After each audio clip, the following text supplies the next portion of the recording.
It's nice to see you back, mga kabero. Okay, if this is your very first time to visit this channel, I suggest that you go back to the very first part of this video para mas maintindihan niyo how we divided the wedding suppliers into 6 major categories. Anyway, we now go to the last 2 major categories of wedding suppliers, which is the entertainment and print and others. We will now go straight to the entertainment category, which includes the musician, the mobile lights and sounds, the screen, and the host. For the musician, we will allot 0 for the basic wedding, 12,000 for the mid-range, 15,000 for the upscale, and 35,000 for the high-end.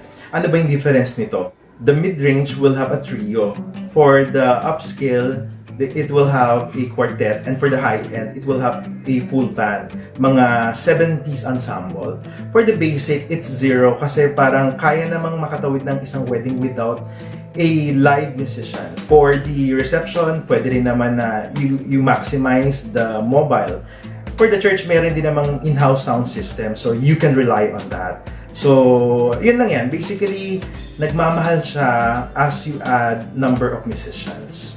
For the mobile lights and sounds, let's allot 5,000 for the basic wedding, 5,000 also for the mid-range wedding, 15,000 for the upscale, and 35,000 for the high-end. Ano ba yung difference nito? Kanina, yung musician natin, we allotted 35,000 for the high-end wedding, and it's a full band. So, syempre, kung full band, it will also require a full band tech writer for the sounds and lights. Andito na yung mga drums and kung ano-ano pang mga tech writers. So mas extensive yung requirement kaya mas nagmamahal siya. Pero for the mid-range and the upscale, pwede na dito yung basic lights and sound or acoustic setup ng mobile lights and sound. Now, same with the basic, syempre, parang yun na yung pinaka-minimum yung 5,000. Meron pang mas lower than 5,000 pero yun na nga, baka mamaya quality hindi rin ganun kaganda. So syempre, depende pa rin yan. Yung quality yung hinahanap natin dun sa mga budget na inilalagay natin May I also add na isa sa mga factors kung bakit nagmamahal yung mobile lights and sounds natin kasi dun sa mga requirement natin na extensive lights. Kasi syempre, if you have a detailed setup, mas kailangan mo rin ng mas maraming ilaw para mas ma-enhance yung styling. So, nagdadagdag kasi siya ng mood for the entire reception. More lights means a little more budget. Nandyan din yung, syempre, yung laser for the after party. Nandyan din yung spotlight. Nandyan din yung mga moving heads or yung mga intelligent lights. May mga venue na may kasama ng sound system pero hindi na reliable kasi it's basically a PA system. So wala pa siyang light setup. Kaya it's best to hire mobile lights and sounds. Now we go to the screens. You have 2 options. Either you go for the traditional projector and screen or the LED wall. So, syempre, mas gusto natin yung LED wall. But if we have limited budget, ang pinaka-option mo na lang talaga is the traditional projector and screen. Yung projector, meron niyang iba't ibang ANSI lumens. 2,000, 3,000, 5,000 ANSI lumens. Syempre, habang tumataas yung lumens nito, mas nagiging clear yung projection. And syempre, habang lumalaki din yung screen mo, mas nagre-require ito ng higher lumens. We will allot 2,000 for the basic wedding, 2,000 for the mid-range, 20,000 for the upscale, and 40,000 for the high-end. Yung upscale and high-end, parehas na siyang LED wall, but the high-end will have 2 units. Standard size ng LED wall nasa 9 by 10 feet. For the basic and mid-range wedding, let's just rely on the traditional projector and screen. Siguro around 3,000 ANSI lumens, 3,500 or 4,000 ANSI lumens. Okay na siya to project on 6x6 screen para maging malinaw pa rin naman siya. Anyway, we are working on 100 packs, so maliit lang yung venue. It will not require a bigger screen and higher ANSI lumens. But ito na yung pinaka-basic. Yung LED wall, syempre, yung pinaka-advantage niya, para kang may malaking TV dun sa reception venue mo. Yung 9 by 10 na isang unit, syempre, para ka lang may isang square dun sa stage mo. Pag dalawang units mo, parang widescreen yung meron ka sa backdrop mo. Yun din yung purpose niya ngayon na nagiging trend. Hindi na nagsiset ng backdrop kasi yung LED wall ginagawa ng backdrop. Kasi you can play with it, pwede kang magkaroon ng motion graphics or personalized na mga graphics para mas maging maganda yung effect niya as a backdrop. Tapos, pwede sa gilid ng LED screen, pwede ka pang maglagay ng mga panels para mas maging pang-wedding siya. Kasi kung LED wall lang siya, para lang siyang talagang corporate event. But, para sa akin, pwedeng wala na rin naman. Again, I will have a separate discussion for every wedding requirements para nakafocus tayo doon. For the meantime, we will focus on the budget planning. Please keep on checking this channel for updates, and if you find this channel very helpful on planning any events, especially your wedding, please show your love by subscribing, and you may also opt to click the notification button for updates. The last part of the entertainment category is the host.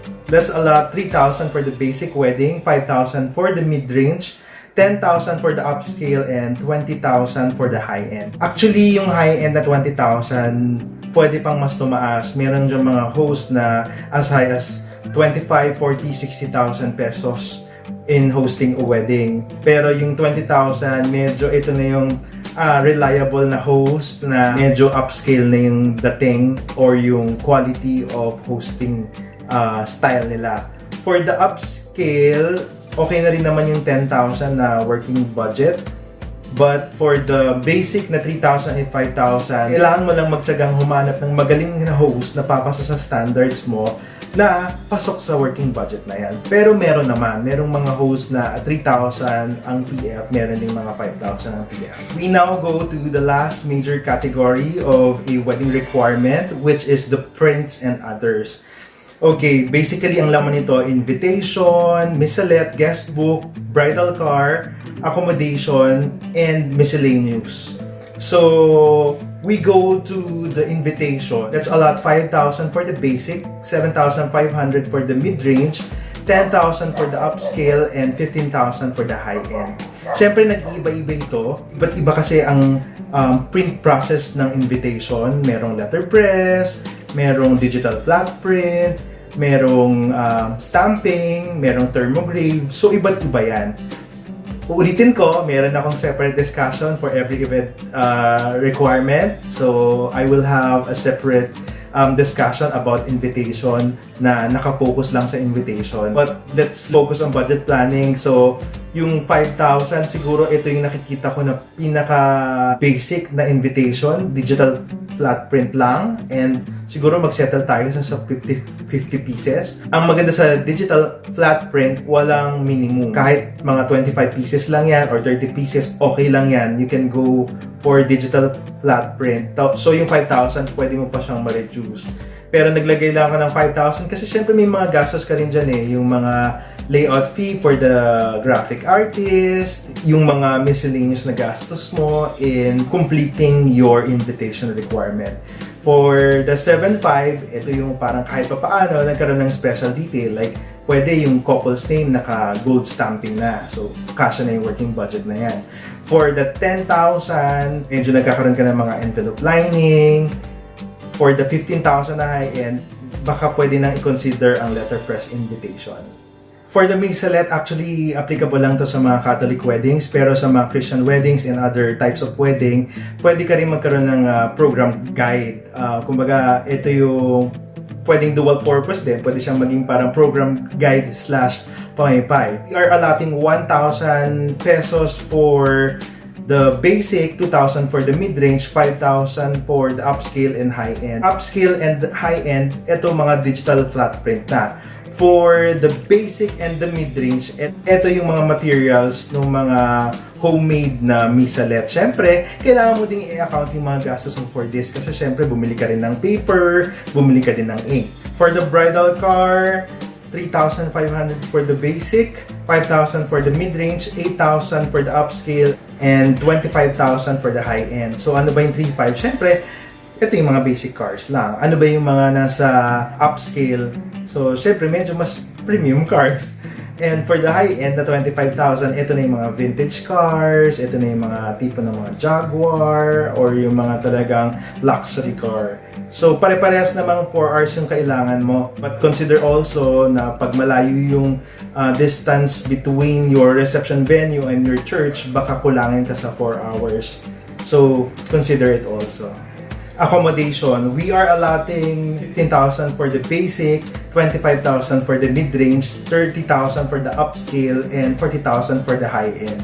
So, ganun din yan. Siyempre, habang bumubongga yung hotel mo, mas nagmamahal. Siyempre, habang dumadami yung room mo, mas nagmamahal. But I suggest that you book 2 nights for the bride's room and overnight for the groom's room. So, 3 rooms yung kailangan mo. So, parang naka-average na yan. For the basic, naglagay tayo ng 15,000. So, divided by 3 rooms, that's 5,000 per night na rate for a room. So, yung sa 40,000, ito yung medyo mga upscale hotels in Metro Manila.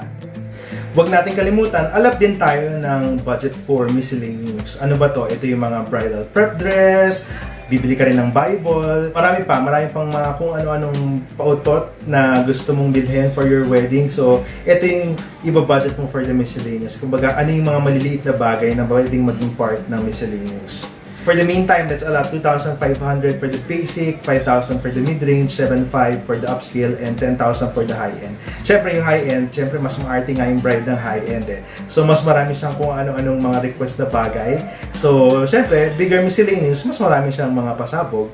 So, for the basic na wedding, yung mga bride na hindi naman masyadong choosy, 2,500 para kahit pa paano, you cover the Bible, you cover the offertory gifts for the church, and kung ano-ano pang bagay na pwede mong pagkagastosan.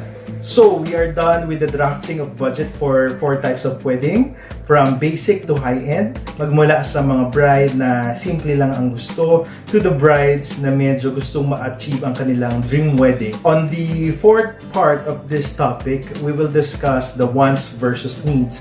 Ano ba yung mga wedding requirements na pwede nang mawala or pwede nating tanggalin? Tingnan na rin natin kung ano yung naging total na mga figures that we had. Thank you and see you again mga ka-Vero!